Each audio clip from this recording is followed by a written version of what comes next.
Il y avait 1500 personnes au Bataclan, puisque la salle était pleine à craquer. Effectivement, j'ai entendu un bruit très fort à l'arrière de la salle qui est, comme tout le monde a décrit, comme des pétards.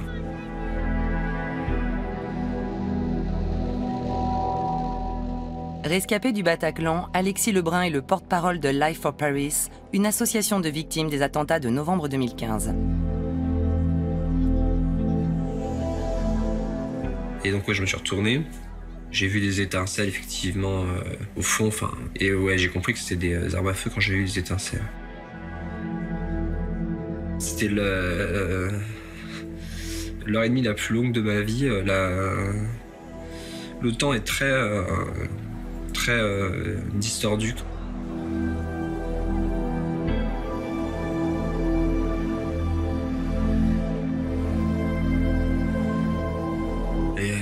Les gens qui agonisaient et les pleurs, des choses comme ça, mais il y avait... c'est ce que tout le monde a décrit, il y avait une sorte de silence effectivement. Et donc c'était très pesant d'attendre parce que moi en fait je voyais absolument pas ce qui se passait parce que j'avais quelqu'un qui couvrait ma vue. Et quand là... on a pu être évacué. Enfin, ouais, comme j'ai dit, c'était une sorte de miracle.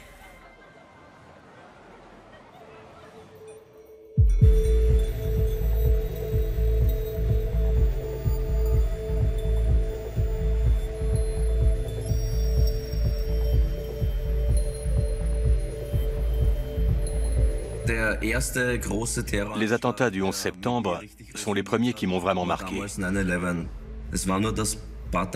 Mais le Bataclan, c'est le moment où je me suis dit, ça ne peut pas continuer comme ça. Christian Weichselbaum est ingénieur en logiciel et intelligence artificielle et analyste en chef dans une start-up viennoise.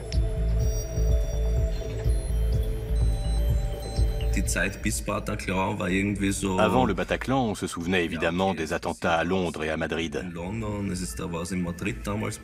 Mais le grand public semblait un peu blasé. Là, ça se passait en France. On pouvait facilement s'identifier aux victimes. Les lieux ciblés ressemblaient à ceux que tout le monde fréquente. Selon moi, c'est à cause de cette proximité que les attentats de Paris ont vraiment frappé les esprits. Mais aussi parce que, contrairement à ce qui s'était passé à Londres et à Madrid, on a vécu les événements presque en temps réel, sur les réseaux sociaux. C'est-à-dire que chacun a pu suivre l'évolution de la prise d'otages, puis l'assaut du Bataclan sur son téléphone portable, dans son salon, à mesure qu'il se déroulait.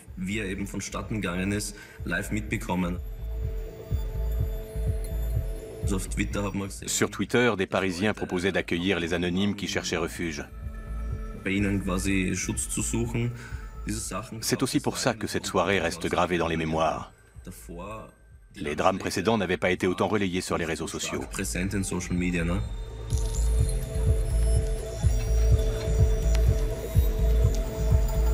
130 morts, plus de 400 blessés. Les attentats de novembre 2015 ont été les plus meurtriers en France depuis la Seconde Guerre mondiale. C'est une cellule bien structurée de l'organisation État islamique qui a frappé à 6 endroits en même temps, malgré un plan Vigipirate au niveau alerte attentat et une loi sur le renseignement permettant une surveillance de masse.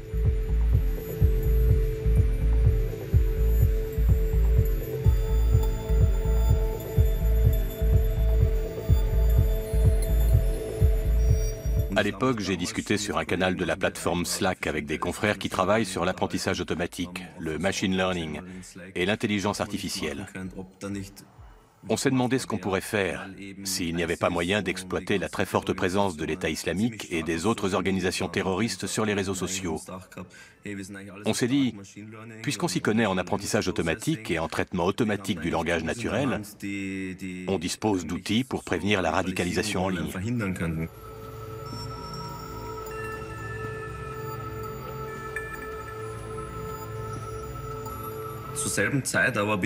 À peu près en même temps, par un heureux hasard, j'ai rencontré Robert Wesley.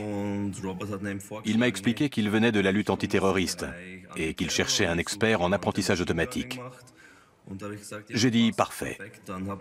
Robert m'a alors présenté Yann et on s'est réunis tous les trois pour entamer une réflexion.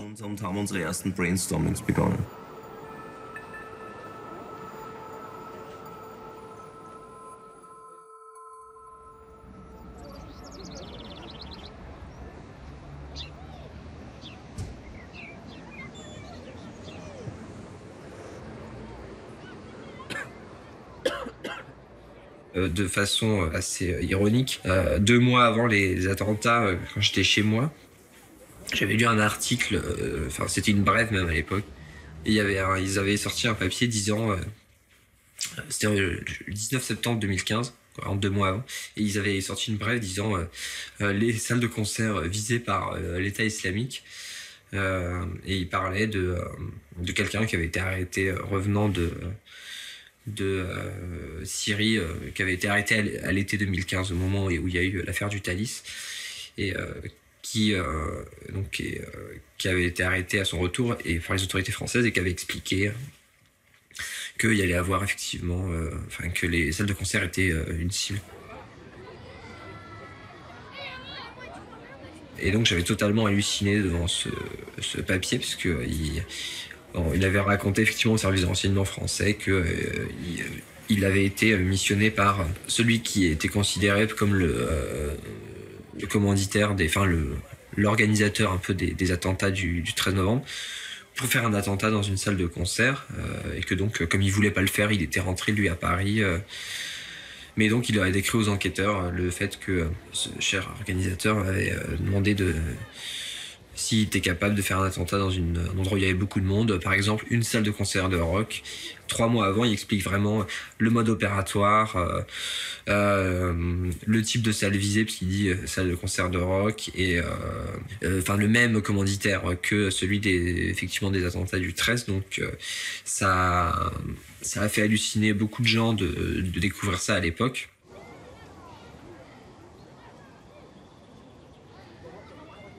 Un journaliste du Canard a sorti une info comme quoi le Bataclan en fait était visé depuis 2009 par des terroristes. Et voilà, et pareil pour ce qui s'est passé en 2009, quoi. Vous avez ce qui s'est passé en 2009 avec l'attentat du Caire, où le Bataclan apparaît. Vous avez 2015, l'été 2015, où on parle de la menace contre les salles de concert de rock. Et au final, le rapport de la commission parlementaire dit le lien n'a pas été fait entre les deux. Il aurait fallu que les services de renseignement se souviennent qu'en 2009, le Bataclan avait été mentionné pour qu'ils fassent le lien avec ce qui a été dit à l'été 2015 et donc prendre des mesures adéquates.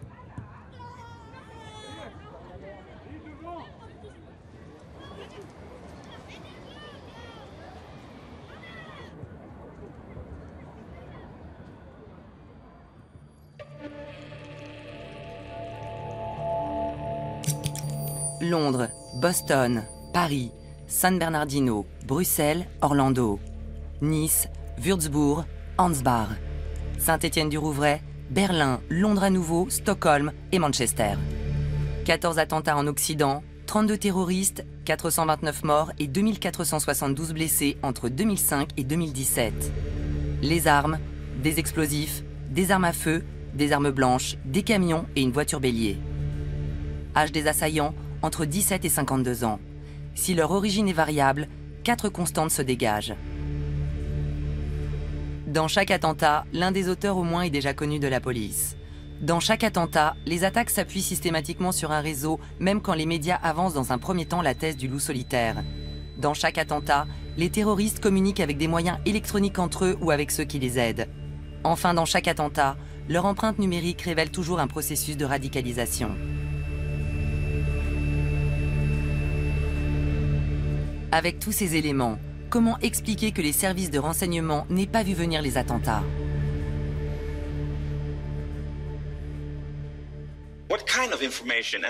De quel genre d'informations et de logiciels auraient besoin les services de renseignement pour nous prémunir contre des attentats à la bombe comme à Boston, Paris ou Bruxelles, si la surveillance de masse n'est pas adaptée? C'est une très bonne question. Prenez l'attentat du marathon de Boston. On était au plus fort de la surveillance généralisée aux États-Unis. Le grand public n'en savait rien. C'était avant que la presse en parle. Les agences de renseignement écoutaient les conversations téléphoniques de tout le monde et espionnaient les activités en ligne de la population sans discernement, juste au cas où. Cette surveillance n'a pas empêché d'attentats. Pourtant, des services de renseignement étrangers nous avaient prévenu que ces auteurs entretenaient des liens avec des groupes terroristes. Même chose à Bruxelles, où l'on avait aussi mis en place des dispositifs de surveillance de masse. Et ce, alors que la Turquie avait mis en garde la Belgique contre certains individus radicalisés. Il faut donc se demander pourquoi la surveillance de masse n'a pas permis de les arrêter en amont. Ce n'est pas parce qu'ils chiffraient leur communication ou parce qu'ils étaient particulièrement intelligents et habiles. Simplement, quand on intercepte les communications de chacun des individus de tout un pays, il est impossible de faire le tri. On est submergé par un flot d'informations et on passe à côté de l'essentiel. Edward Snowden n'est pas le seul à tenir ce discours. Parmi les documents qu'il a rendus publics figurent de nombreuses notes internes de la NSA américaine et de son homologue britannique, le Government Communications Headquarters ou GCHQ. Les analystes s'y plaignent de la masse de données à traiter avec des titres parfois cinglants. Éloge de l'ignorance, choix excessif, débordement cognitif. Dans ce tsunami d'interceptions, les analystes se disent noyés.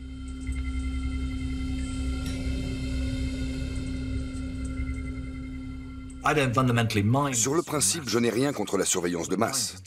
Mais il faut s'assurer qu'elle fonctionne, s'interroger sur son efficacité. Or, on collecte trop d'informations. Il est impossible d'extraire celles dont nous aurions réellement besoin. Si je critique le procédé, ce n'est donc pas au nom des libertés, c'est au nom de l'efficacité.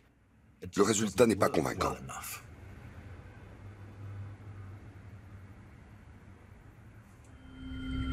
Conséquence de leur frénésie de collecte, les agences de renseignement ont en permanence environ 1 an de retard dans l'exploitation des données.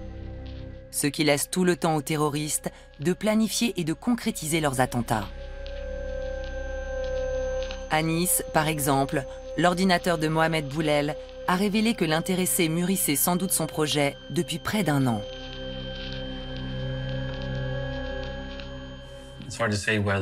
Un accès plus large à un nombre plus grand de données ne produit pas forcément davantage de renseignements exploitables. C'est un pari, une supposition, de penser qu'un plus gros volume de données va être un atout. Comme on l'a vu dans le passé, même quand on collecte toutes les informations, toutes les communications, il reste difficile d'effectuer les rapprochements nécessaires, d'en tirer des informations opérationnelles et d'empêcher un attentat. Le succès n'est pas garanti. Il vaudrait mieux se concentrer sur des données plus ciblées, élaborer des stratégies plus complexes. Il ne faut pas un plus large accès, mais un meilleur accès aux informations. Une collecte de renseignements plus précise, pour que nos petites équipes d'analystes ne soient pas complètement débordées.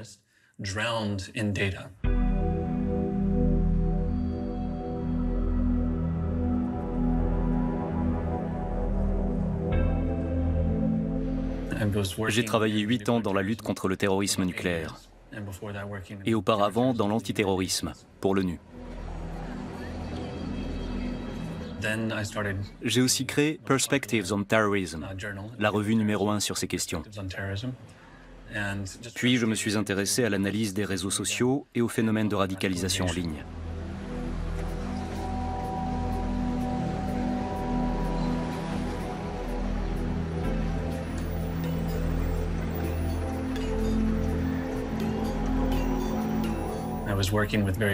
J'ai conseillé plusieurs gouvernements européens pour les aider à cerner les défis liés à l'émergence de l'État islamique.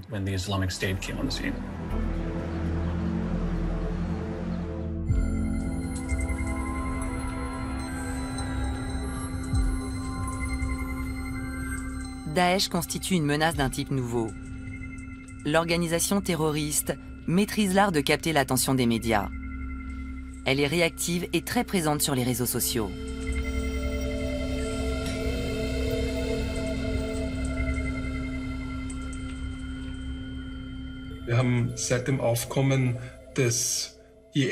Depuis l'apparition de l'organisation État islamique, on assiste à un changement de paradigme dans le terrorisme transnational. On a d'un côté des attentats planifiés par des cellules ou des réseaux, et de l'autre des attaques qui relèvent de ce que l'on appelle le terrorisme d'opportunité, des individus radicalisés qui passent à l'acte.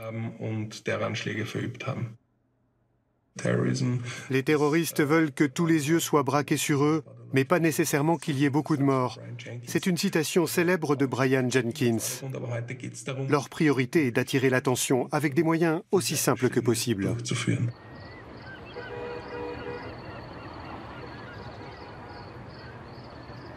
Le sud de la France est un territoire où l'islamisme militant connaît un certain succès.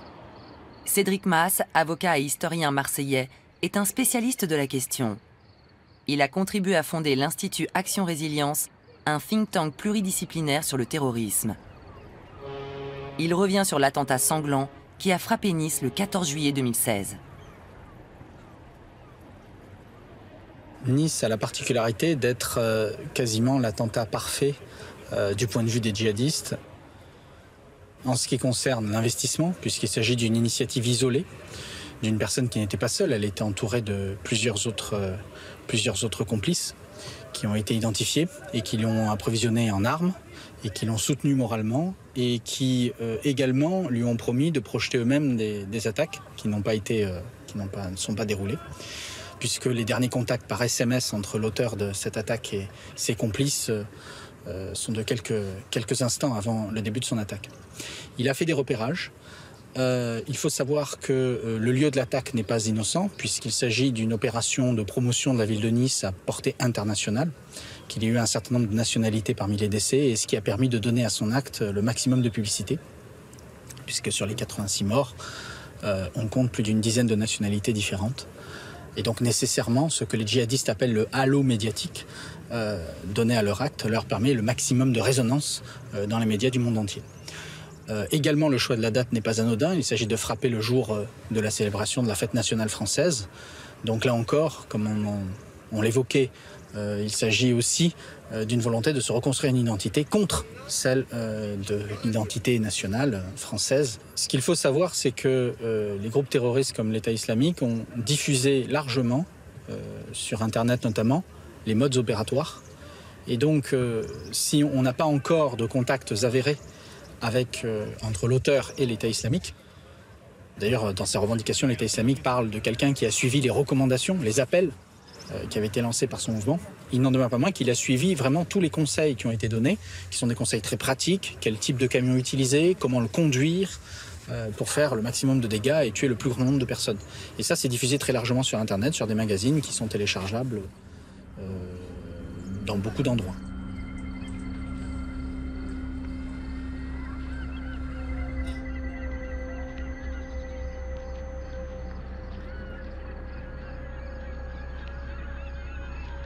Selon Cédric Maass, l'Europe sera confrontée pendant encore au moins une génération au risque d'attentats islamistes.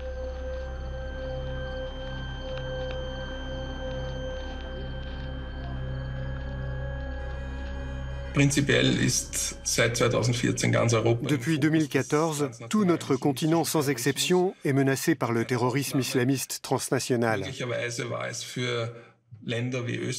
Des pays comme l'Autriche n'étaient longtemps qu'une cible secondaire où la situation restait encore assez sûre.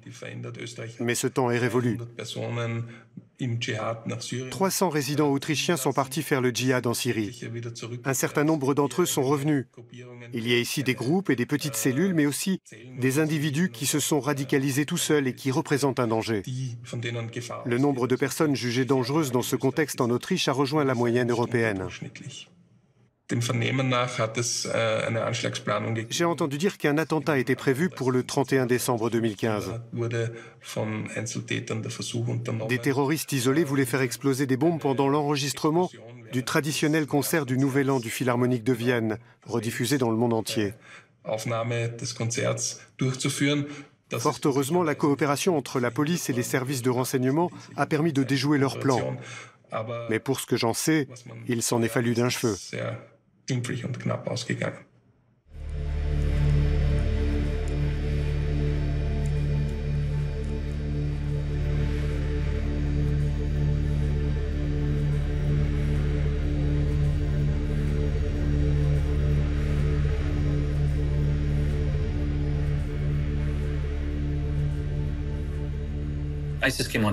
Dès son apparition, le groupe État islamique a utilisé les réseaux sociaux pour diffuser son message. Il cherchait à susciter la radicalisation en ligne et à faire des adeptes en Europe. À l'époque, j'ai conseillé au gouvernement européen de s'intéresser davantage aux réseaux sociaux.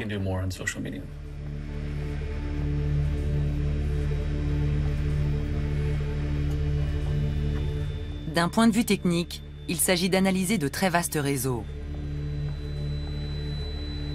Les outils existants étant trop lents, Robert Wesley décide de développer son propre logiciel.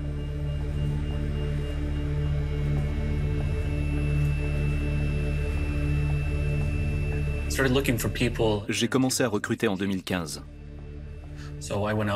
Je cherchais des collaborateurs très spécialisés. Des mathématiciens avec une expérience en ingénierie pure, mais aussi des experts en intelligence artificielle, connaissant les enjeux de l'analyse des contenus en ligne, de l'analyse des réseaux et de l'évolution des comportements au sein de ces réseaux.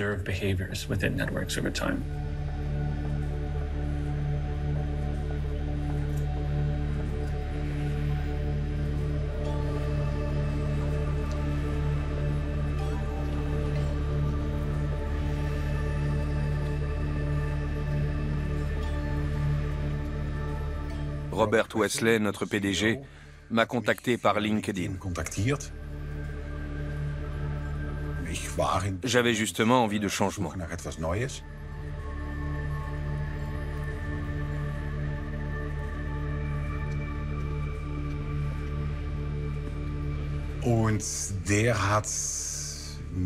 Il m'a demandé de réfléchir à une façon efficace de représenter et d'analyser de grands réseaux sociaux.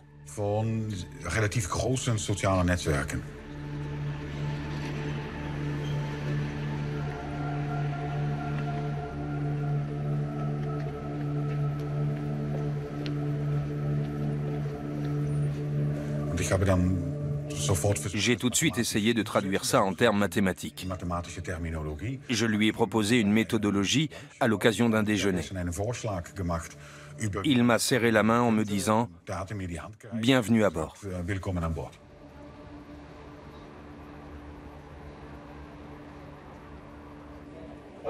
Salut. Salut. Ça va? Super, et toi? Très bien, merci. La démo est prête. C'est vrai? Tout est en place. Super, on y va. C'est par là. On a commencé par se demander comment poser le problème dans ce contexte particulier et à quel stade appliquer l'apprentissage automatique. Très vite, l'idée d'une représentation graphique s'est imposée pour ces acteurs isolés qui se radicalisent, qui nouent des contacts en ligne et dont l'activité se matérialise sous la forme d'un réseau social.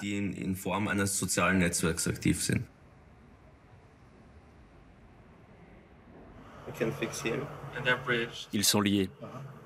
Et ensuite, on peut les relier à qui? Il est connecté? Il est connecté au chef. Et lui, il nous mène à qui? C'est Abou Arras. Le lien passe par là. Journaliste indépendant. Sans doute pas un organe radical. Non. Il ne poste pas grand-chose.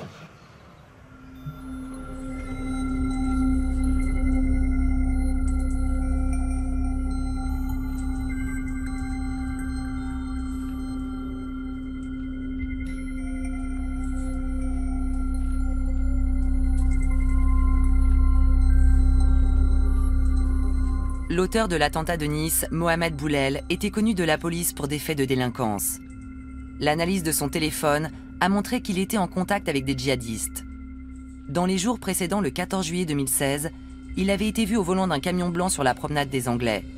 La voie était pourtant fermée aux poids lourds, l'état d'urgence battait son plein, les patrouilles militaires et les contrôles de police étaient censés sécuriser la zone. Le 18 juillet 2016, la ville allemande de Würzburg a été le théâtre d'une attaque à la hachette. Son auteur, Riaz Khan Ahmadzai, était en contact avec Daesh. À Ansbach, le 24 juillet, Mohamed Dalil était lui aussi en liaison téléphonique avec l'organisation État islamique quelques minutes seulement avant de se faire exploser. Son empreinte numérique était saturée de propagande islamiste. Il faisait l'objet d'un suivi psychiatrique pour risque de suicide et était connu des services de police car il devait être expulsé vers la Bulgarie. Les 2 terroristes de Saint-Étienne-du-Rouvray, le 26 juillet, étaient connus de la DGSI. Ils communiquaient avec un réseau terroriste par le service de messagerie Telegram. Tous 2 avaient été arrêtés en Turquie alors qu'ils essayaient de gagner la Syrie. L'un d'eux avait été libéré sous contrôle judiciaire 4 mois plus tôt, contre l'avis du parquet, et portait un bracelet électronique. Quant au second, les renseignements français avaient reçu sa photo accompagnée d'un avertissement le 22 juillet, soit 4 jours avant l'attentat.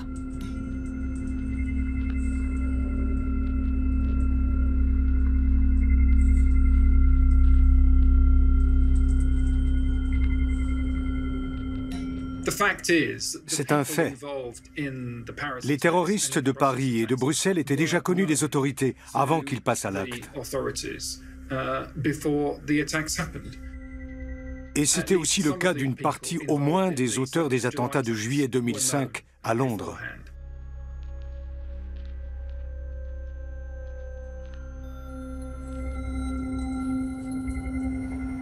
Le monde est un réseau. Tout est réseau. Tout le monde est connecté, que ce soit par les réseaux sociaux, les réseaux de distribution d'énergie ou nos interactions privées, hors ligne. Il est possible de représenter tous les aspects de nos vies sous forme de réseau et d'appliquer ensuite un logiciel d'intelligence artificielle.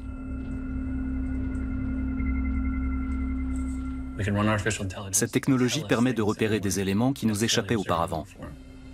C'est l'objectif, automatiser au maximum le processus d'analyse.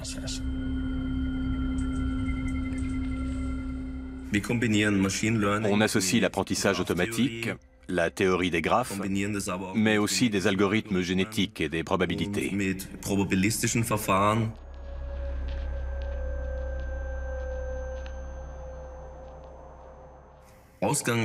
Notre point de départ est ce qu'on appelle le renseignement d'origine source ouverte.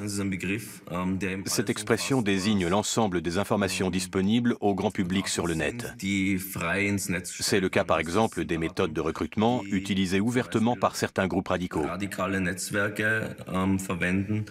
Pour enrôler de nouveaux membres, l'organisation État islamique diffuse sa propagande sur Internet.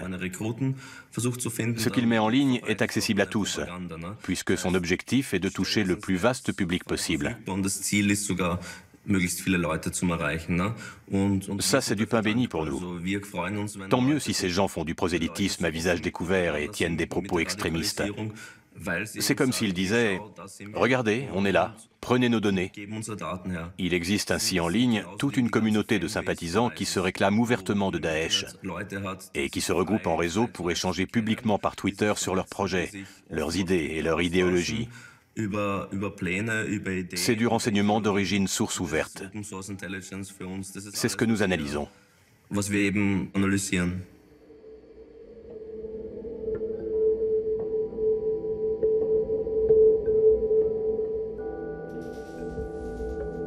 Il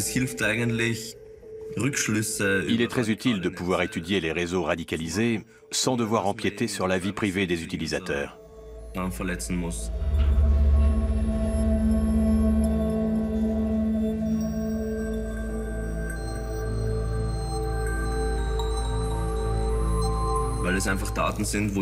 On parle de données qu'ils postent simplement sur Twitter, un réseau ouvert à tous. C'est presque comme s'ils écrivaient sur les murs de leur maison qu'ils soutiennent l'État islamique.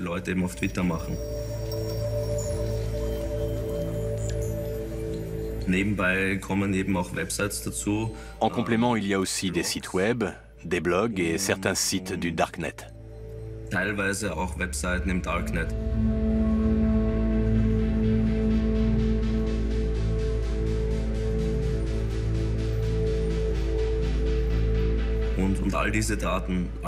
Pour savoir ce que pensent les gens, on n'a donc pas besoin de surveiller les téléphones portables et de pirater les ordinateurs ou les boîtes mail. Il n'est pas nécessaire d'être intrusif. Ces données accessibles à tous nous permettent déjà de tirer de très nombreuses conclusions.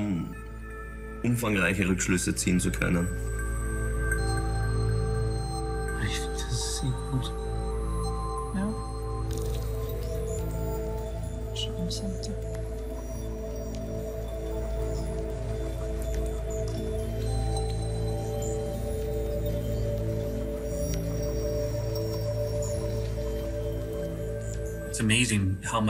C'est incroyable tout ce qu'on peut déduire de ces informations publiques, tout ce qu'on peut prévoir, les suspects qu'on peut identifier, le nombre de personnes dont le comportement suit les schémas de radicalisation.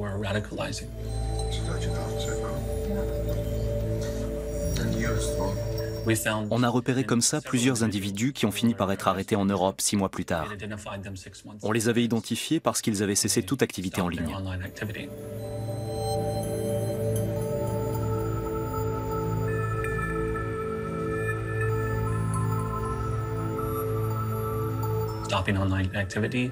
C'est un changement de comportement que notre logiciel peut détecter.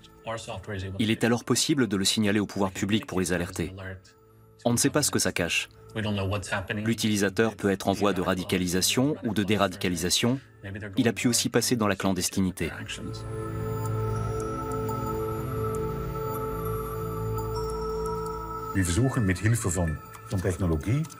On essaie de combattre le terrorisme avec l'aide de la technologie. L'idéal serait de réussir à anticiper les attentats. C'est notre objectif à terme.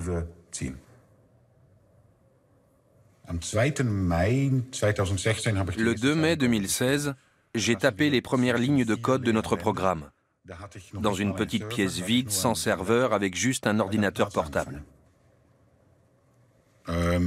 C'est comme ça que tout a commencé. La première version du back-end, du logiciel côté serveur, a été achevée dans la seconde moitié de juillet 2016.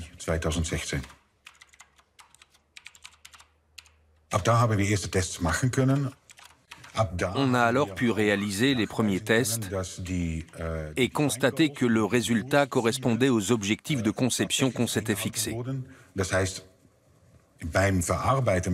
Autrement dit, le traitement et l'analyse des réseaux sociaux étaient très rapides, le temps de réponse minime.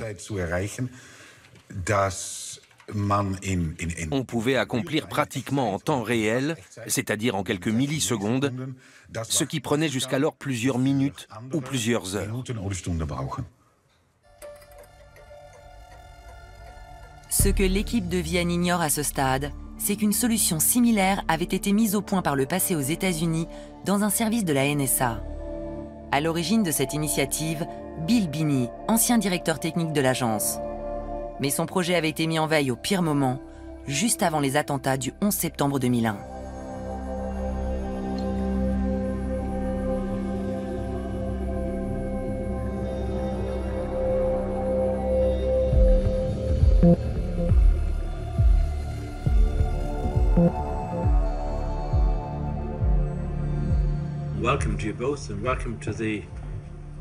Bienvenue au Parlement britannique. Les deux chambres examinent actuellement un projet de loi très important. Pensez-vous que ce projet de loi soit nécessaire? Et selon vous, est-ce qu'il concilie la sécurité avec la protection de la vie privée? Monsieur Binney, vous avez la parole. Je tiens à remercier votre commission qui me donne l'occasion de témoigner. J'espère pouvoir enrichir vos débats sur certains points. Concernant la NSA, le GCHQ, ainsi que tous les organismes de répression qui leur sont affiliés et leur façon d'aborder les données, ma principale critique porte sur la collecte de données de masse, quelle qu'en soit leur nature. Quand je suis devenu directeur technique du département Analyse et Information pour le Monde, la NSA comptait environ 6000 analystes, censés surveiller chacun des pays de la planète. Ils rencontraient des difficultés et ma mission consistait à trouver des solutions. C'était en 1997. Ma priorité était de faire face à la grande explosion des communications numériques de l'époque et de permettre à nos analystes internes de la gérer. La situation était la même au GCHQ. J'ai donc cherché à identifier le cœur du problème pour tenter d'y remédier. La clé résidait dans l'analyse des métadonnées qui accompagnaient les données circulant sur les réseaux. À partir de là, on pouvait cartographier le réseau des individus, visualiser leurs relations avec les autres et mettre en place un filtre en amont. On triait les données dès le point de saisie ou d'accès. Tout était automatisé par des lignes de code. Le gouvernement britannique, malgré l'expérience du GCHQ et ses liens avec la NSA, a choisi une approche diamétralement opposée à ce que vous préconisez. Pourquoi, à votre avis? Je crois savoir pourquoi.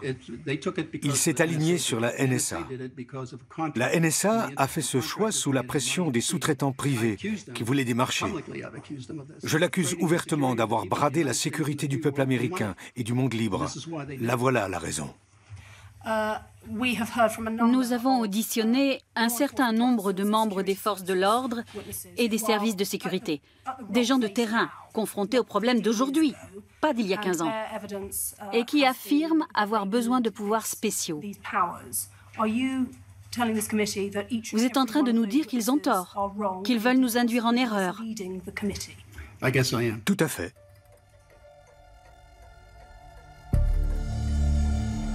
Le témoignage de Bill Binney nous conduit à Washington. Le Pentagone dispose d'un rapport sur le programme mis en place par l'ancien directeur technique de la NSA, mais celui-ci est toujours classé secret 15 ans après l'enquête. Il n'a été lu que par une poignée de personnes. Parmi elles, Patrick Eddington. Ce chercheur spécialiste en sécurité nationale travaille pour l'Institut Cato, un think tank influent. En janvier 2017, il a attaqué en justice une agence du ministère américain de la Défense en vue d'obtenir la publication de ce rapport.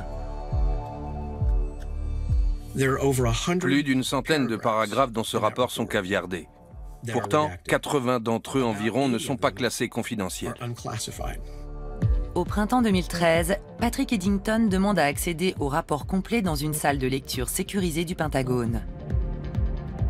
Dès les premières lignes, il est fasciné par ce qu'il y découvre. J'ai pu lire la version non expurgée et j'ai été scandalisé. Ce rapport révèle des fraudes et des abus d'une ampleur incroyable, sans parler des mesures de rétorsion employées par les cadres de la NSA. Des choses qui sont cachées au grand public, qu'on ne veut pas ébruiter.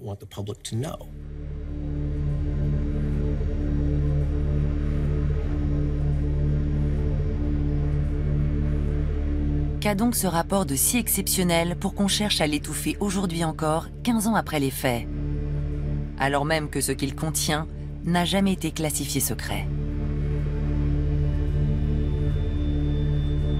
L'histoire commence en 1997, lorsque Bill Binney devient directeur technique de la NSA. Il a dès lors sous sa responsabilité 6000 analystes et reçoit des renseignements et des informations en provenance du monde entier.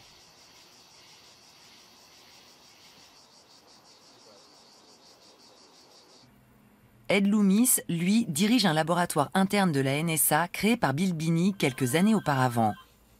Ensemble, les deux hommes élaborent un système de surveillance sous le nom de ThinThread.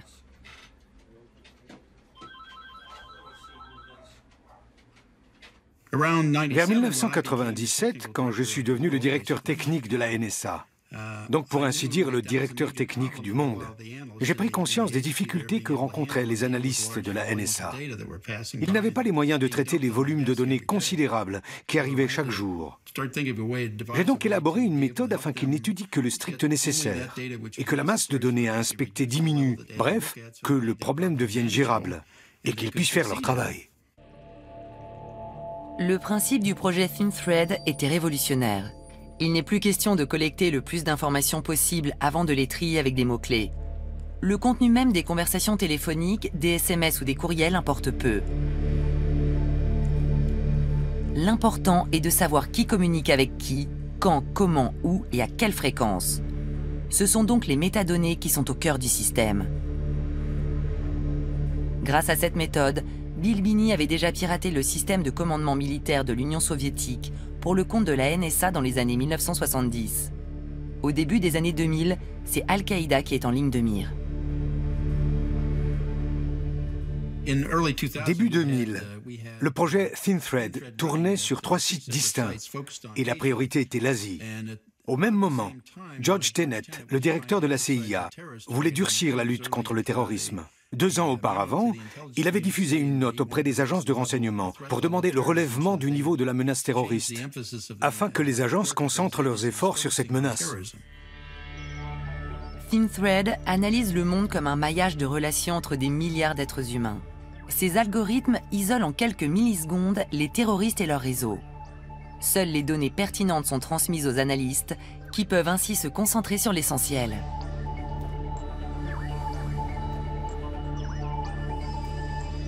Les informations portant sur des terroristes avérés sont directement accessibles.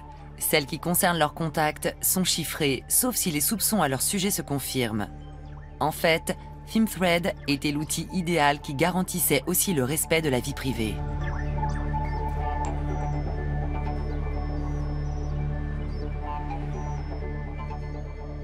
The program we developed was one that would basically solve Notre programme pouvait détecter automatiquement les intentions et le potentiel malveillant d'éventuels terroristes, entre autres. Concrètement, il était en mesure de prévoir un passage à l'acte. Il aurait donc pu empêcher les attentats du 11 septembre, puisqu'il était en place bien avant.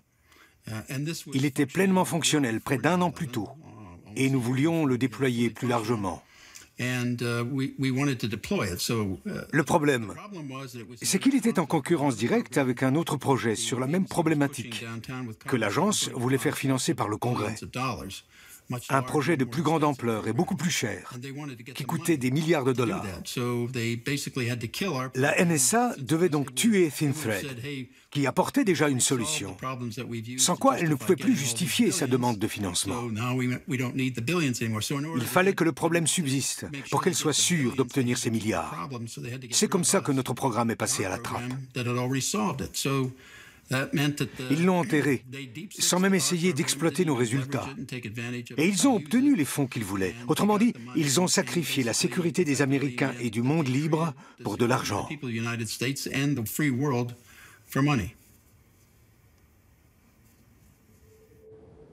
Ce programme concurrent avait pour nom Trailblazer. ThinThread est opérationnel dès novembre 2000. Mais la direction de la NSA fait en sorte de retarder son lancement de 9 mois avant de l'annuler définitivement en août 2001, soit 3 semaines avant le 11 septembre. Au lendemain des attentats, l'agence met en place sa surveillance de masse, tandis que Bill Binney démissionne.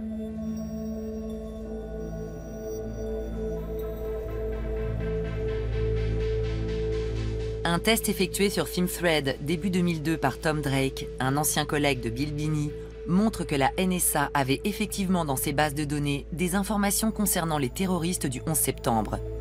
Au moment des attentats, malheureusement, il était devenu impossible de faire remonter ces informations. Donc les attentats du 11 septembre auraient pu être déjoués.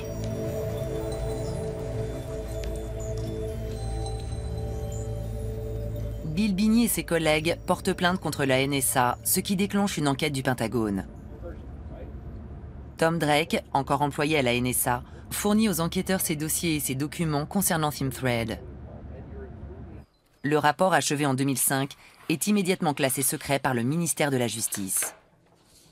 Par la suite, le FBI tente à 3 reprises de compromettre les créateurs de ThinThread au moyen de fausses preuves.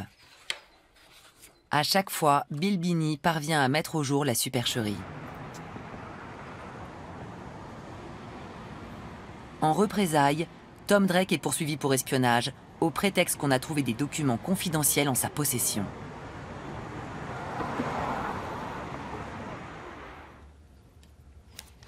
Le journaliste Jim Bamford est un fin connaisseur de la NSA depuis les années 80. Le procureur m'a appelé pour me demander d'être consultant dans cette affaire.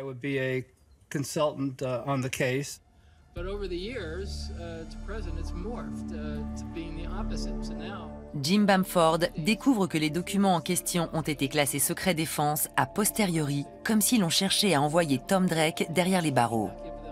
Le consultant présente au tribunal de nombreux exemplaires des mêmes documents, librement accessibles.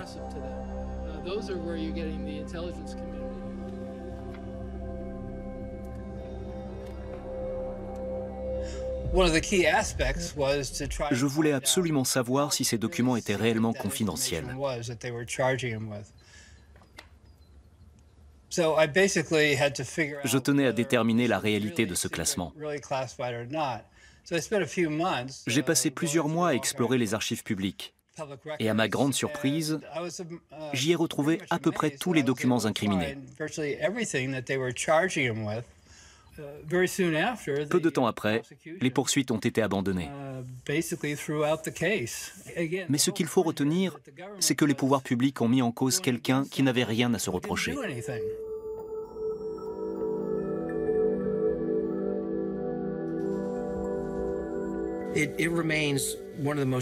Ce rapport reste l'un des documents les plus extraordinaires qu'il m'ait été donné de lire au cours de près de 30 ans de carrière à Washington. Et j'en ai lu des enquêtes accablantes, mais celle-là était vraiment hors compétition. De quoi parlons-nous?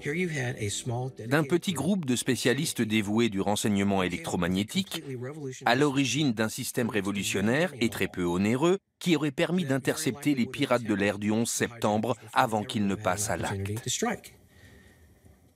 Leurs efforts ont été sapés par des crapules en poste à Washington avec le soutien actif, et c'est un comble, de la direction de la NSA, y compris ses responsables les plus haut placés. Et puis, il faut voir comment ces gens ont été harcelés. Pour rappeler le contexte historique, les États-Unis ont adopté leur loi sur l'espionnage en 1917, quelques semaines après leur entrée dans la Première Guerre mondiale. C'est l'un des textes les plus répressifs jamais adoptés par le Congrès.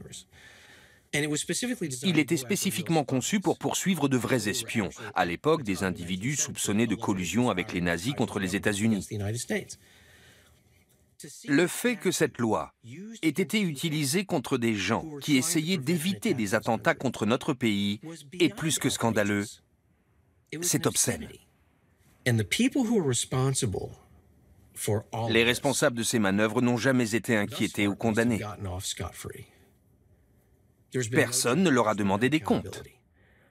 On est en droit de se demander ce qui se trame encore à la NSA et dans les autres agences de renseignement.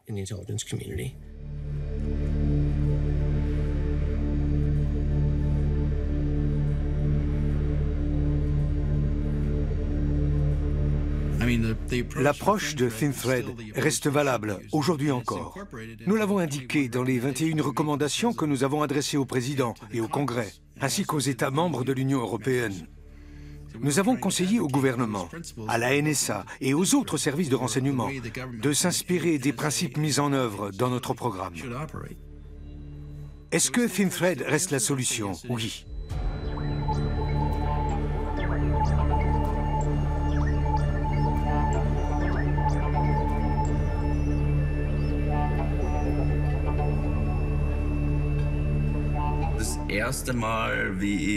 Quand j'ai appris l'existence de ThinThread, ça m'a parlé, mais sans plus. Je me suis dit, ok, un Américain a mis au point un système qui aurait pu éviter le 11 septembre.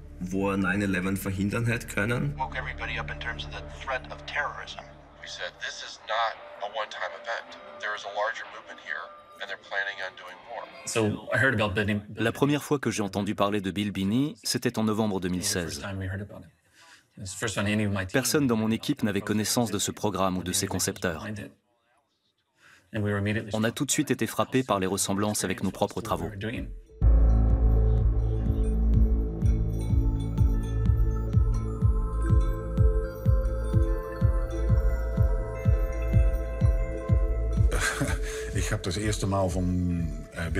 C'est Robert Wesley qui m'a parlé de Bill Binney et de ThinThread. Son nom ne me disait strictement rien, je n'avais aucune idée de l'existence de ce projet. En très peu de temps, avec mes collègues, on est passé par toutes sortes d'émotions. De la surprise à la joie, en passant par l'affolement.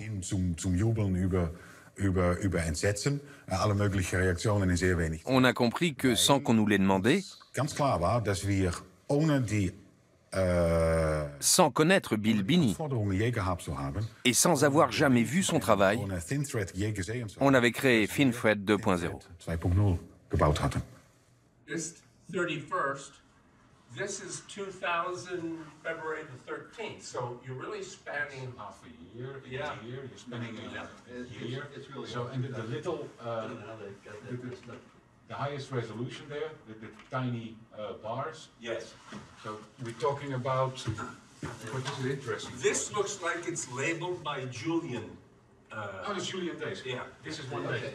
En janvier 2017, les créateurs de FinFred et l'équipe de Vienne se rencontrent pour comparer leurs programmes. La similitude est stupéfiante, jusque dans les moindres détails.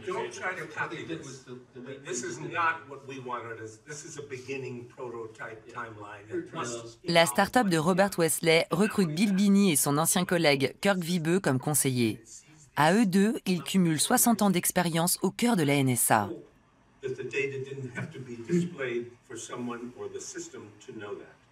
C'est peut-être une deuxième chance pour les idées de Bill Binney.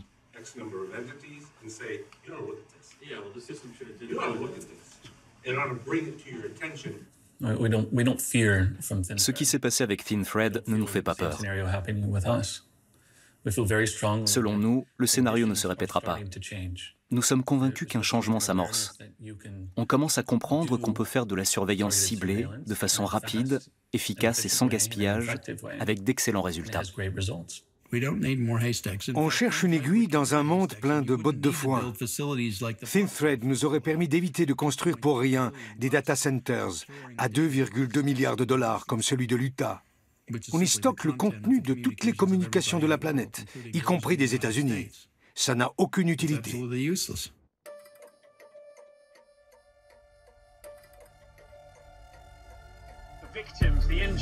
Les victimes et les blessés sont des Roumains, des Sud-Coréens, des Français, des touristes, des étudiants. Les armes employées sont rudimentaires. Cet attentat vise tous les peuples libres, où qu'ils soient. Au nom du peuple britannique, je tiens à remercier nos amis et nos alliés du monde entier qui nous ont fait part de leur solidarité.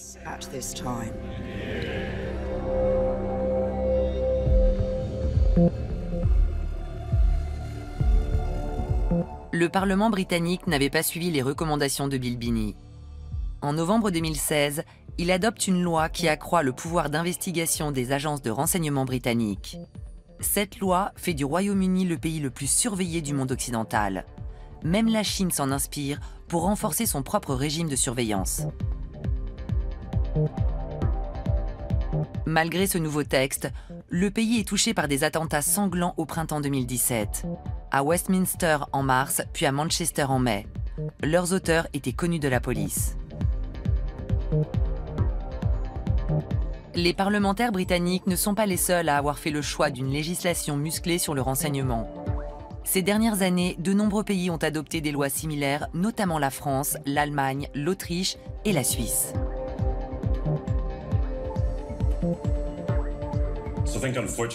On assiste malheureusement à un renforcement de la surveillance dans le monde entier.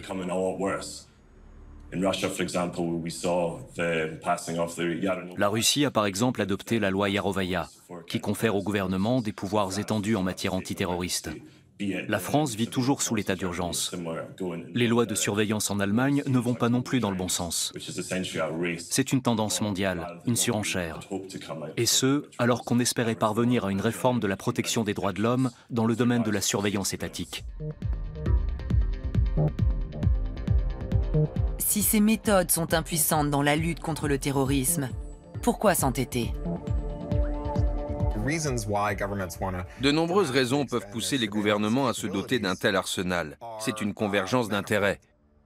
Ceux qui veulent renforcer la surveillance pour une raison X donnent le feu vert à ceux qui veulent la même chose pour une raison Y. L'une des motivations les plus évidentes est la conquête d'influence au sein de la fonction publique.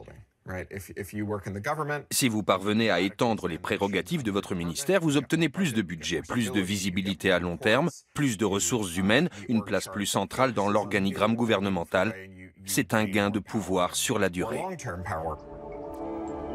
Par ailleurs, les évolutions technologiques ont complètement bouleversé l'univers des services de renseignement.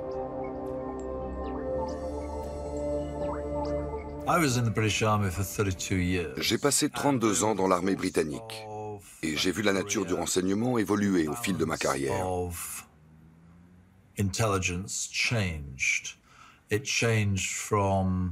On est clairement passé du renseignement d'origine humaine au renseignement d'origine électromagnétique.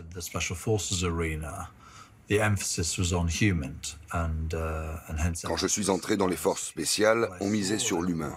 Le MI6 régnait en maître. Au fil du temps, le GCHQ a pris de l'importance pour devenir aujourd'hui la grande agence de renseignement au Royaume-Uni, selon moi. L'espionnage pour le grand public, c'est avant tout des agents de la CIA, infiltrés, qui découvrent toutes sortes d'informations secrètes. En réalité, la technologie est aujourd'hui au cœur du renseignement.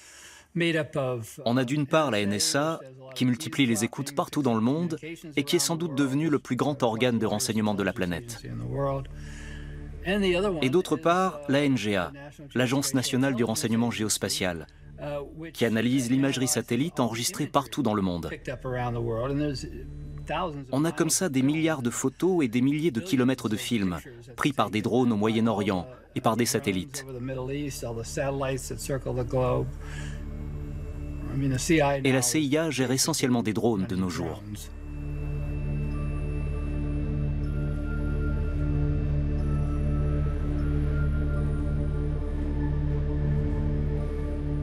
Quand on étudie comment la CIA pilote à distance les frappes de ces drones, on s'aperçoit qu'elle a mis sur pied une deuxième NSA. Elle a développé une activité de renseignement électromagnétique pour déterminer ses cibles. Ce qui amène une question intéressante. Pourquoi la CIA abandonne-t-elle le renseignement humain au profit de l'électromagnétique alors que le gouvernement a manifestement besoin des deux pour sa sécurité ? Il ne faut pas perdre de vue le poids du secteur privé dans ce domaine. Le renseignement électromagnétique génère des contrats faramineux.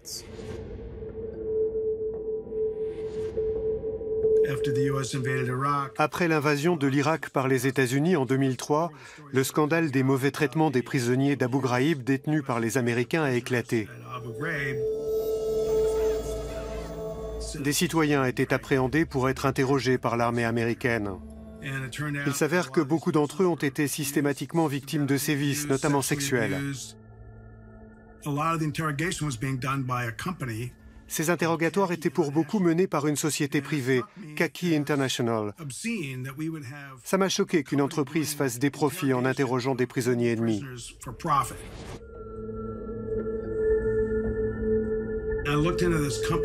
Je me suis renseigné sur Khaki. J'en ai appris de belles sur cette entreprise et ses dirigeants.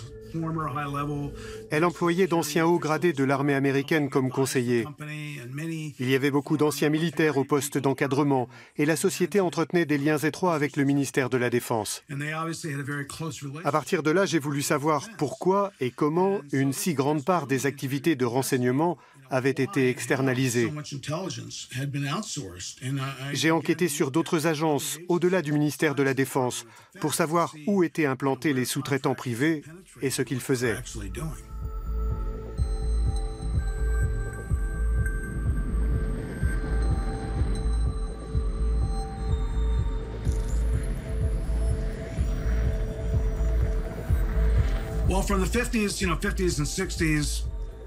Dans les années 50-60, on faisait appel au secteur privé pour l'achat de caméras de haute précision, d'avions espions U-2 ou encore de technologies permettant la transmission d'images par satellite.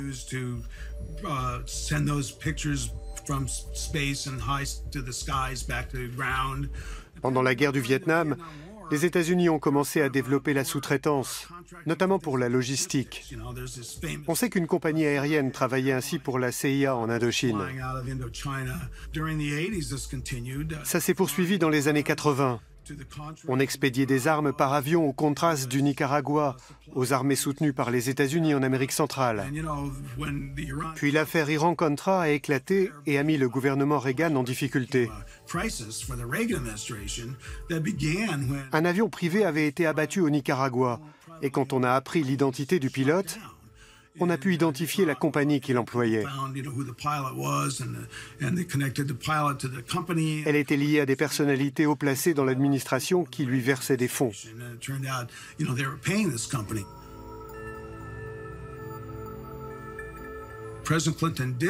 Le président Clinton, lui, a réduit les budgets alloués aux renseignements dont il ne voyait pas vraiment l'intérêt. Sur la fin de son mandat, il y a eu un sursaut. On s'est rendu compte qu'on avait besoin des services de renseignement. Les sociétés privées préexistantes sont devenues des prestataires de l'État, notamment dans le domaine de la surveillance. On a par exemple envoyé en Bosnie des entreprises qui employaient les anciennes équipes chargées des écoutes de la NSA. À l'époque, j'estimais que la sous-traitance privée représentait au maximum 50% de la main-d'œuvre, ce qui me paraissait déjà très élevé. Quelques années plus tard, en travaillant sur mon livre, je suis tombé dans un document public sur le pourcentage des fonds affectés aux agences de renseignement qui revenaient à des acteurs privés. Il s'élevait en fait à 70%.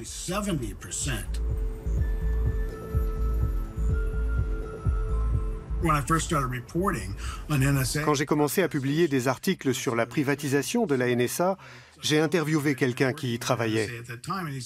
Il m'a dit, un vendredi soir, des centaines d'employés de la NSA sont rentrés chez eux. Et quand ils sont revenus au bureau le lundi, ils travaillaient pour CSC, Lockheed Martin ou Northrop Grumman.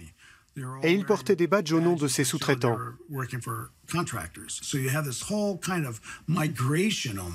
On a donc, pour ainsi dire, assisté à une migration des anciens cadres supérieurs de l'administration vers ces sociétés, où ils faisaient à peu près la même chose, mais dans un esprit lucratif.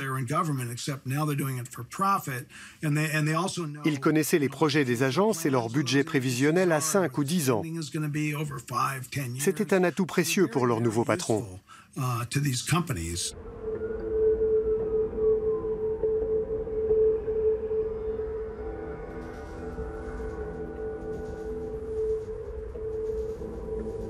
Cinq grandes entreprises se partagent aujourd'hui 80% du marché américain privé de la surveillance. Sans ces sous-traitants, la NSA, la CIA et les 14 autres services de renseignement des États-Unis ne pourraient pas remplir leur mission.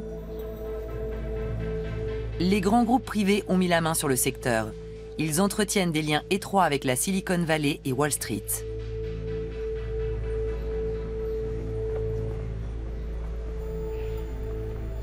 Un État à l'intérieur de l'État a vu le jour. Outre-Atlantique, on l'appelle le Deep State. Depuis une dizaine d'années, la privatisation de l'administration fédérale prend des proportions inquiétantes. C'est une tendance qui remonte à l'administration Clinton-Gore. Certains pensent qu'on peut obtenir globalement des gains d'efficience en confiant au privé des tâches qui étaient jusqu'alors assurées par des employés fédéraux. Nous avons étudié la question et les analyses coûts-bénéfices indiquent que cela revient souvent jusqu'à 3 fois plus cher d'externaliser ces activités. Et ça paraît d'ailleurs logique, puisque les sociétés du privé sont là pour faire des bénéfices.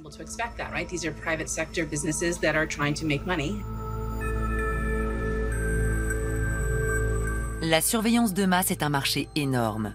100 milliards de dollars par an rien qu'aux États-Unis. Ces fonds provenant de budgets secrets sont alloués à des acteurs secrets pour des opérations secrètes et échappent en outre au contrôle des dépenses publiques. C'est la porte ouverte à toutes les dérives.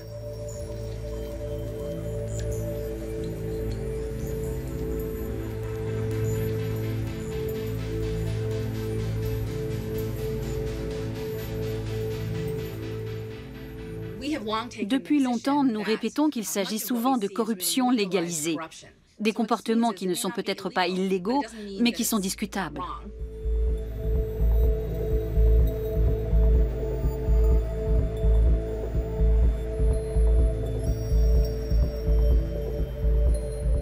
Le complexe militaro-industriel américain n'est pas le seul à se reconvertir dans la surveillance.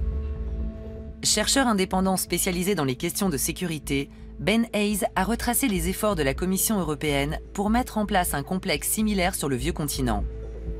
Objectif, rester concurrentiel face aux États-Unis sur le marché international de la surveillance.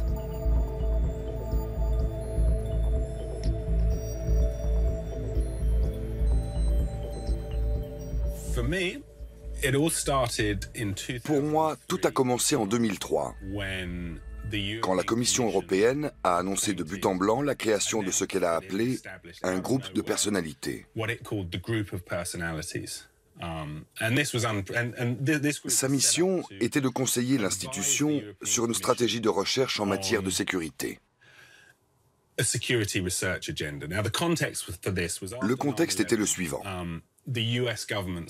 Après le 11 septembre, le gouvernement américain accorda des subventions de recherche mirifiques à de grands groupes pour les inciter à travailler sur les technologies de sécurité. Tout ce qui pouvait être utile pour protéger les Américains et faire face à la menace terroriste. Beaucoup d'argent a été injecté dans ce domaine, aussi bien au niveau de l'industrie que de la recherche. L'Union européenne a eu peur de souffrir d'un déficit de compétitivité si elle ne suivait pas le mouvement.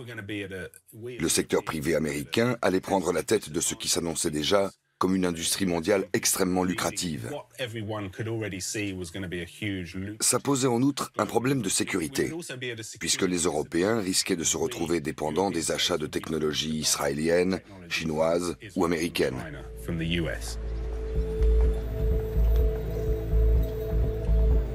Dans l'Union européenne, sans surprise, on trouve à la manœuvre les groupes d'armement comme Thales, EADS, Saab, Finmeccanica, BAE Systems, Diehl ou Indra.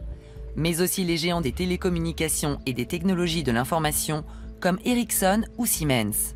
Sans oublier la recherche, l'Institut Fraunhofer pour le génie biomédical qui lancera le projet Feel Europe visant à mesurer les émotions et les sentiments humains.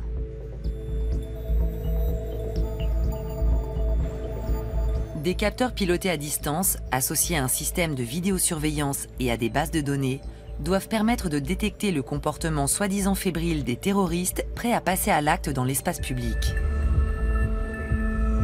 Mais dans le même temps, tout individu lambda manifestant une certaine agitation devient suspect.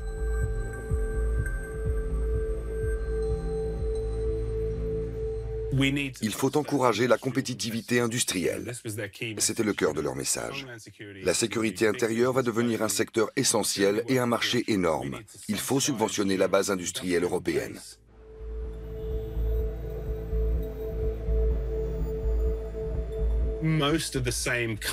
La plupart des entreprises et des acteurs consultés par le groupe de personnalités ont par la suite perçu des financements pour des projets comme la feuille de route pour la recherche européenne en matière de sécurité. Entre 2007 et 2014, le 7e programme cadre de l'Union européenne pour la recherche a fait une large place à la sécurité, à hauteur d'1,4 milliard d'euros environ. Son successeur, le programme Horizon 2020, consacre plusieurs milliards à des questions similaires. Il englobe toutes les composantes de la sécurité: antiterrorisme, contrôle des frontières, gestion de crise et surveillance.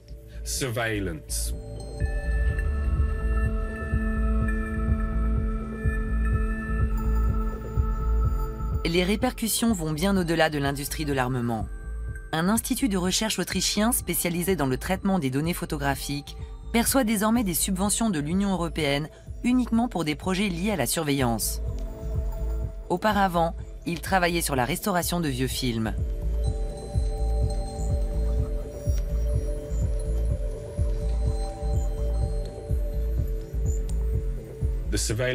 Le marché de la surveillance est devenu un business énorme, la sécurité aussi. Des centaines de milliards de dollars chaque année. On achète des systèmes de contrôle aux frontières. On achète des drones. On analyse le contenu des télécommunications captées par le gouvernement américain. On met de la vidéosurveillance à tous les coins de rue. On développe des technologies de surveillance satellitaire.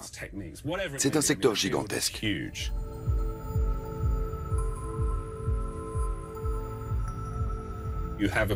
Les gouvernements veulent à tout prix donner l'impression qu'ils agissent. Il faut avoir l'air fort, implacable face au terrorisme. Le problème, c'est que le grand public ignore quels pouvoirs sont transférés à la police et aux services de sécurité. On veut des résultats, mais on n'a pas tous les paramètres. Comment ça va fonctionner? Quelle technologie va servir à siphonner toutes ces informations? Qui va gérer le système permettant d'interroger les bases de données? Le gouvernement n'en sait rien. Il voudrait qu'on lui donne toute latitude pour faire ce qu'il veut. Mais si on veut qu'il y ait un débat éclairé sur ces questions, il faut que les gens comprennent qu'on va empiéter sur leur vie privée. Pour l'instant, le peuple est ignorant.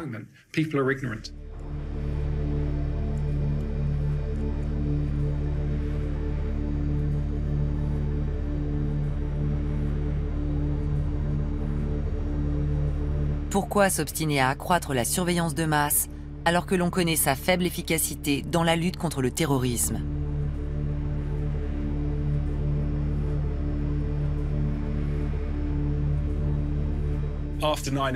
Après le 11 septembre, l'Europe et les États-Unis ont dressé une liste des groupes terroristes à combattre dans le monde. Et pas seulement Al-Qaïda. Ils ont recensé à peu près toutes les organisations de la planète qui avaient eu recours à la violence politique, sans s'interroger sur la légitimité de cette violence ou sur son contexte.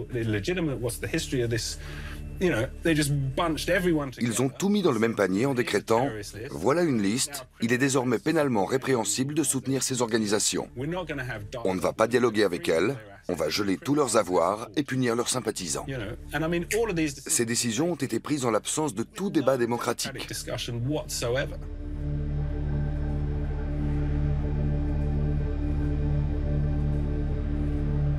Ces images ont été tournées par un drone du FBI pendant une manifestation de Black Lives Matter, un mouvement qui milite contre les violences policières commises à l'encontre des Afro-Américains.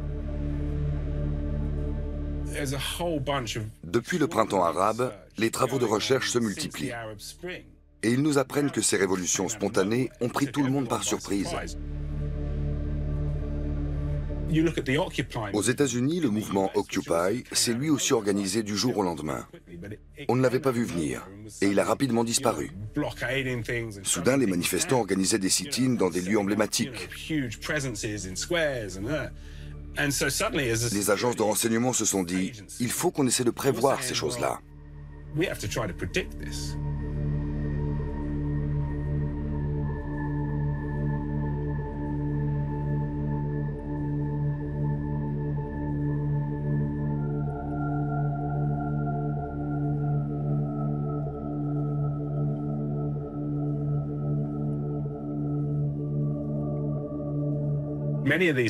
Beaucoup de ces mouvements se sont organisés et se sont diffusés grâce aux réseaux sociaux. Ils s'appuient sur Internet pour communiquer. Les États ont tout intérêt à trouver le moyen d'anticiper les actions radicales qui se développent sur leur territoire. Après tout, le manifestant d'aujourd'hui organisera peut-être demain le prochain coup d'éclat d'Occupy. Comment prévoir ces évolutions et les contenir ?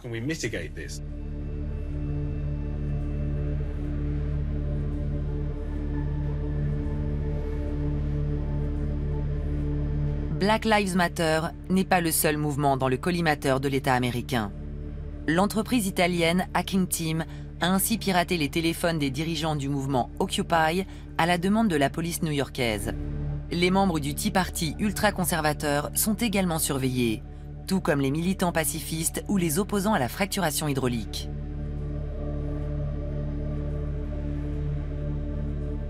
Au Royaume-Uni, c'est Greenpeace qu'on a mis sur écoute.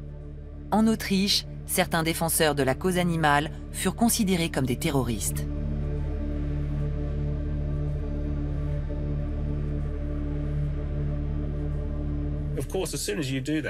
Dans ce contexte, la puissance publique considère que les citoyens représentent un danger. Un danger pour la démocratie, car ces ONG font descendre les gens dans la rue et les amènent à rejoindre des initiatives comme Occupy. On va nier la légitimité de ces mouvements et présenter leurs membres comme une menace, pour les empêcher de s'organiser ou d'exercer une quelconque influence à l'avenir.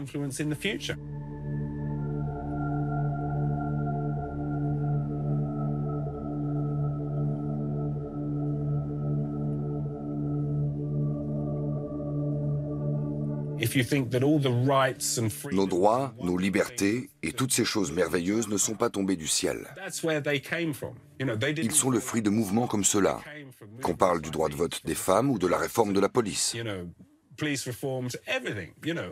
Toutes les libertés qui nous semblent acquises aujourd'hui n'existeraient pas sans ces organisations radicales et ces citoyens qui ont choisi l'action politique. Si la mission de l'État est désormais de contrecarrer, de contrôler ou de faire disparaître ces mouvements, alors nous vivons une époque très dangereuse. Vous avez, en 1789 déjà, au moment de la Révolution française, au tout début, le journal des États généraux qui fait état d'un débat, et c'est le débat du 28 juillet 1789.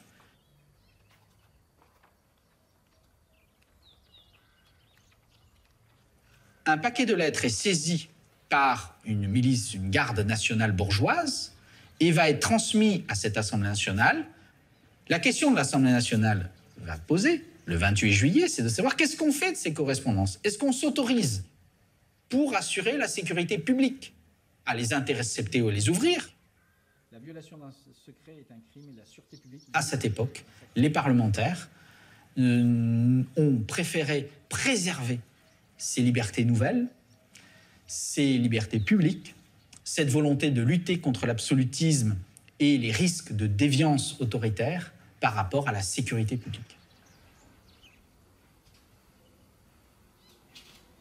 Il est nécessaire, aujourd'hui, en 2017, de se poser la question de savoir s'il est possible de résister à une menace terroriste quand on est une démocratie, un état de droit, sans emprunter, avec des degrés différents, les mêmes méthodes de réplique au terrorisme que des régimes autoritaires ou dictatoriaux. Mettre plus de policiers, faire de la surveillance de masse, de l'interception de correspondances, est-ce que c'est la seule réponse dont une démocratie digne de ce nom est capable d'opposer à la menace terroriste, c'est-à-dire une réponse identique à celle de n'importe quelle dictature, dont nous savons que ces réponses n'ont jamais réglé sur le long terme le terrorisme.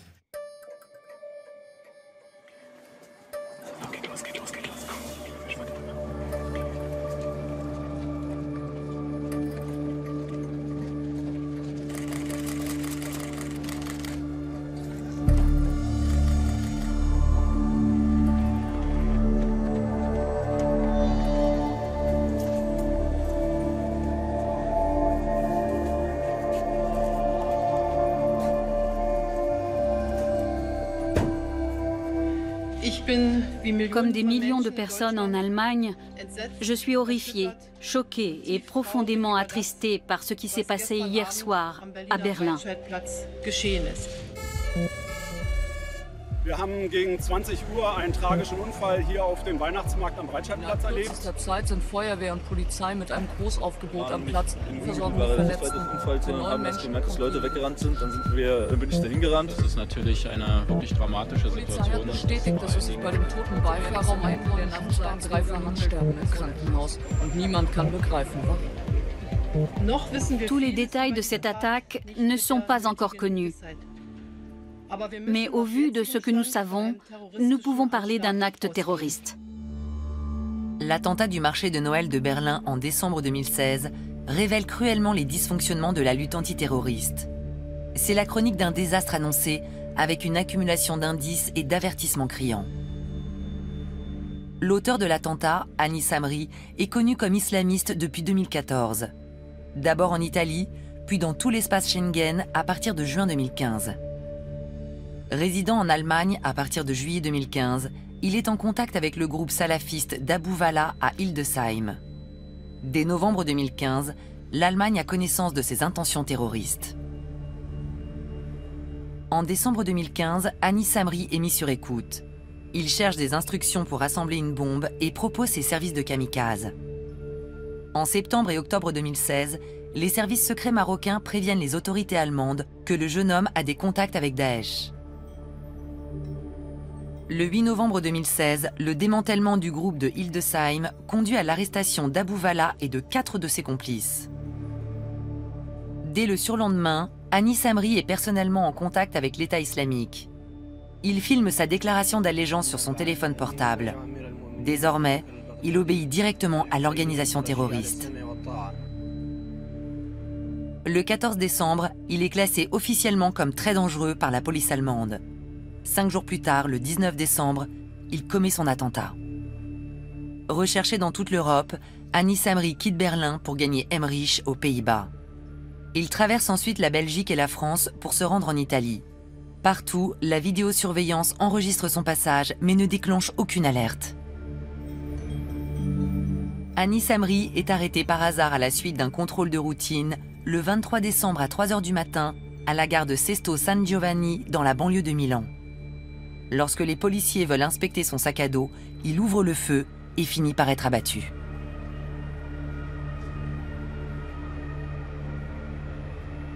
La lutte contre le terrorisme est-elle condamnée à dépendre du hasard et de la chance ?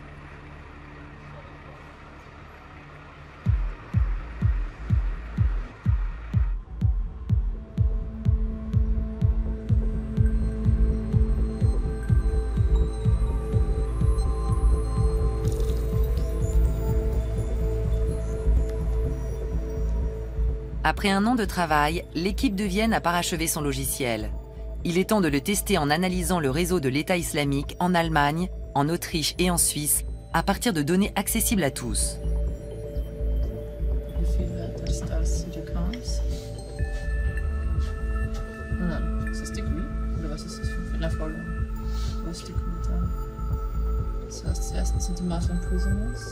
Si l'essai est concluant, le programme pourra être déployé pour aller chercher les informations à la source sur le net, comme ThemeThread en son temps.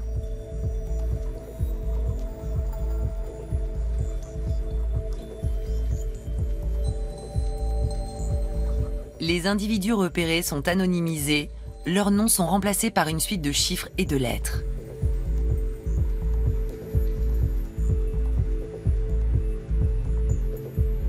Les différents acteurs et leurs liens sont représentés sous forme graphique.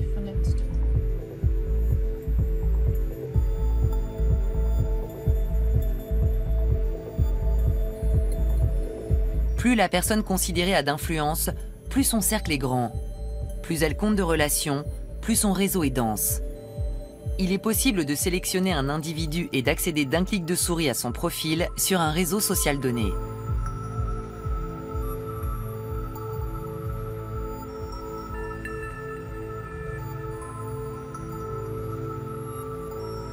On peut en outre étudier les liens directs entre les différents acteurs.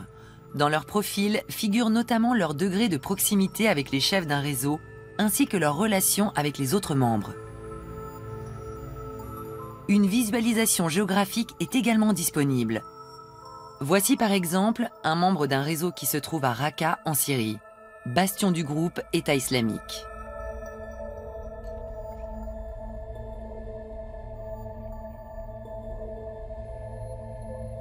Il est en relation avec un individu à Latakié, ville de la côte syrienne, où l'on trouve un nœud d'une certaine ampleur. De là, des liens directs partent vers l'Europe, notamment vers un autre nœud important à Cologne, un plus modeste à Berlin, ainsi qu'un troisième à Malmö, en Suède. De Cologne, un autre lien conduit vers un nœud aux États-Unis, à Philadelphie.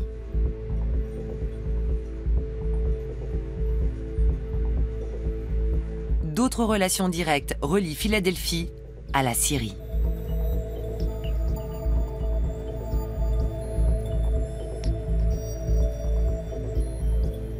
De là, un nouveau nœud mène vers le Qatar, le Pakistan et l'Indonésie. Voici l'apport essentiel de ce logiciel, la visualisation du monde comme un réseau.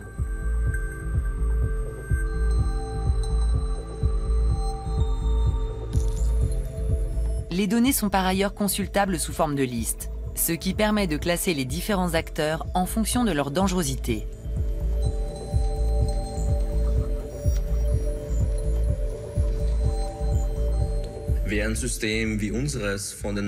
Si les services de renseignement avaient utilisé un système comme le nôtre et qu'ils l'avaient alimenté avec les données nécessaires, ils auraient tout de suite vu qu'Anis Amri avait été en contact avec Daesh. Il aurait figuré dans le réseau avec une très forte probabilité de passage à l'acte. Son nom serait apparu tout en haut de la liste et on aurait su qu'il représentait un danger très concret.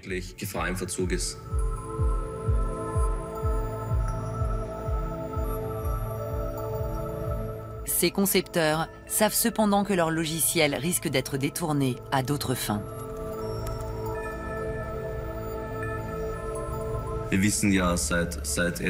Depuis les révélations d'Edward Snowden, on sait que les outils de surveillance ne sont pas seulement utilisés pour prévenir les crimes, mais qu'ils servent aussi à espionner dans des domaines extrêmement divers, et même à l'intérieur des couples. Pour parer à cette éventualité, les développeurs ont appliqué le principe de privacy by design, c'est-à-dire de protection de la vie privée dès la conception du logiciel.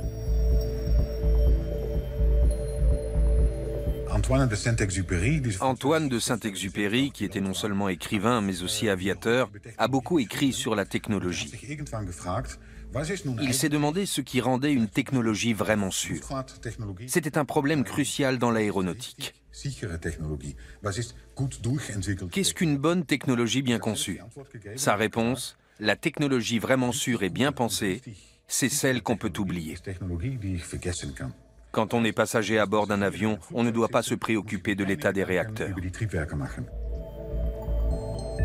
Dans le cas du logiciel, cela veut dire que seules les données des individus suspects sont recueillies à partir d'une analyse des métadonnées. Elles sont ensuite immédiatement chiffrées. Si une demande d'accès à ces données est déposée, une autorité indépendante génère 3 clés de déchiffrement. Une pour la police ou les services de renseignement, une pour la justice et une pour le contrôle parlementaire. Il faut disposer des 3 clés simultanément pour consulter et exploiter les données. Toute consultation est consignée et laisse une trace numérique. En cas d'erreur ou de détournement du logiciel, les victimes pourraient ainsi se défendre en justice.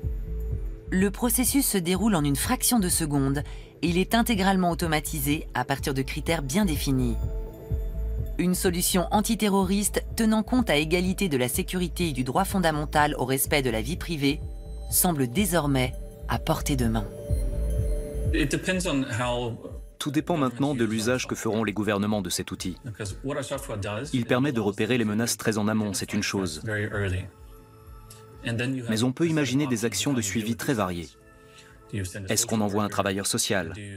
Est-ce qu'on modifie le mode de surveillance? Qu'est-ce qu'on fait concrètement une fois le danger identifié?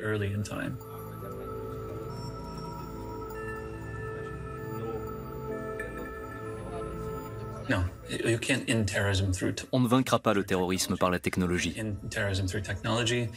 Il n'existe pas de solution simple.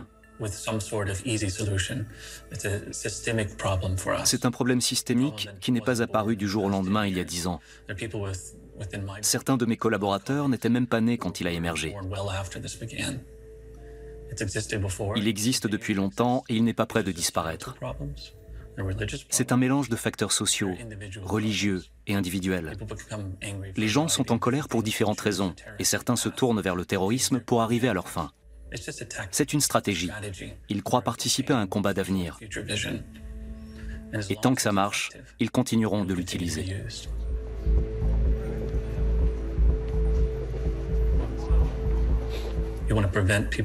Si l'on veut dissuader les gens de recourir à ces méthodes, il faut faire en sorte qu'ils n'en retirent aucun bénéfice. Aujourd'hui, on mobilise les armées. Certains gouvernements tombent. Les attentats ont des effets sur la société tout entière. Les gens en veulent à leurs voisins. L'immigration devient un problème parce que certains perçoivent les étrangers comme des terroristes en puissance. Autrement dit, ça marche. Nos sociétés se laissent atteindre. Tant que ce sera le cas, le terrorisme continuera d'exister.